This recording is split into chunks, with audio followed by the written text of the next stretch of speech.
నమస్కారం.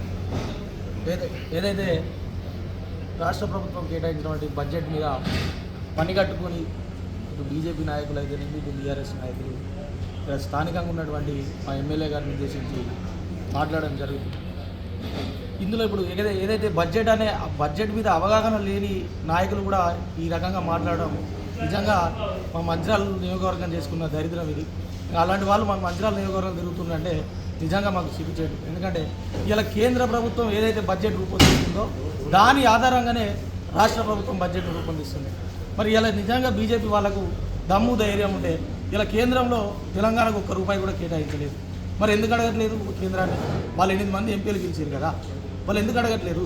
తెలంగాణకు ఎందుకు డబ్బులు ఇవ్వలేదని అది అడగకపోగా ఇక్కడ ఉన్నటువంటి బీజేపీ నాయకులు ఇక్కడ మంచిర్యాలకు ఏం కేటాయించిండు ప్రేమ్ సాగర్ రావు ఎమ్మెల్యే అయిన తర్వాత అని చెప్పేసి ఇక్కడ మా సార్ను విమర్శిస్తున్నారు. అది నిజంగా చాలా తప్పు. ఎందుకంటే ఏ రోజైతే ఎమ్మెల్యేగా ప్రేమ్ సాగర్ రావు గెలిచిరో అప్పటి నుంచి నిర్విరామంగా నిరంతరంగా ప్రజాపాలన ప్రజల్లోనే ఉంటూ ప్రజల కోసం పనిచేస్తున్న ఏకైక వ్యక్తి మా ప్రేమ్ సాగర్ రావు గారు.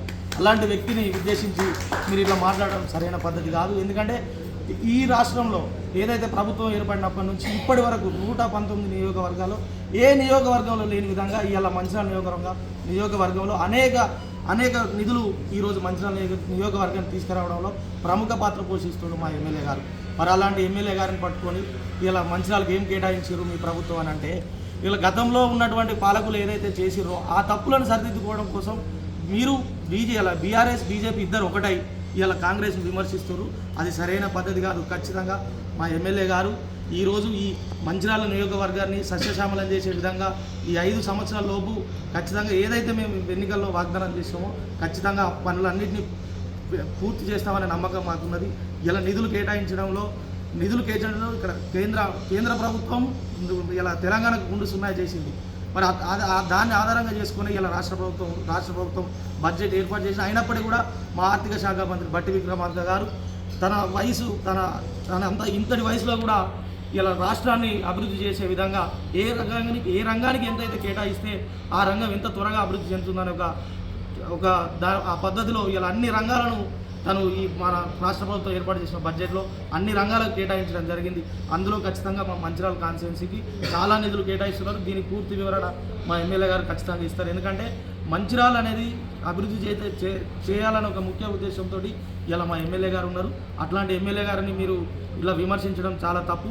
ఎందుకంటే ముందు మీరు చూసుకోండి. ఎందుకంటే ఇలా బీజేపీ అక్కడ 8 మంది ఎంపీలు ఉన్నప్పటికీ ఇలా ఒక్క రూపాయి కూడా కేంద్ర ప్రభుత్వం మనకు ఇవ్వలేదు. ఇంతకుముందు అన్న చెప్పినట్టు పక్కనున్నటువంటి ఆంధ్రప్రదేశ్కు ఇటు బీహార్కు ఏదైతే వీళ్ళ వల్ల మీరు ప్రధాన అయ్యారు కాబట్టి ఇలా ఆ రాష్ట్రాలకు మీరు బడ్జెట్ను కేటాయించడం జరిగింది. కాబట్టి ముందు మన రాష్ట్రానికి ఏం తీసుకురావాలి అని మీకు నిజంగా చిత్తశుద్ధి ఉంటే మీ ప్రధానమంత్రి దగ్గరికి పోయి మీ మోడీ దగ్గరికి పోయి మన రాష్ట్రానికి నిధులు తీసుకురండి.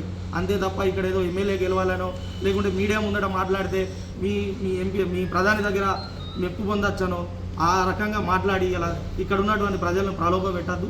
ఖచ్చితంగా మంచిర్యాలను అభివృద్ధి చేసే దిశగా మా ఎమ్మెల్యే గారు ఉంటారని చెప్పేసి ఈ సందర్భంగా తెలియజేస్తున్నాను.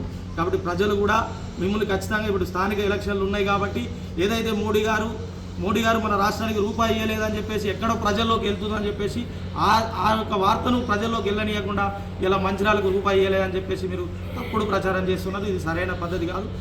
ఇక ముందు రోజు ఇలాంటి తప్పుడు ప్రచారాలు చేస్తే రానున్న రోజుల్లో ఖచ్చితంగా బీజేపీ వాళ్ళకు బుద్ధి చెప్పే రోజులు ముందున్నాయని చెప్పి సందర్భంగా తెలియజేస్తున్నారు.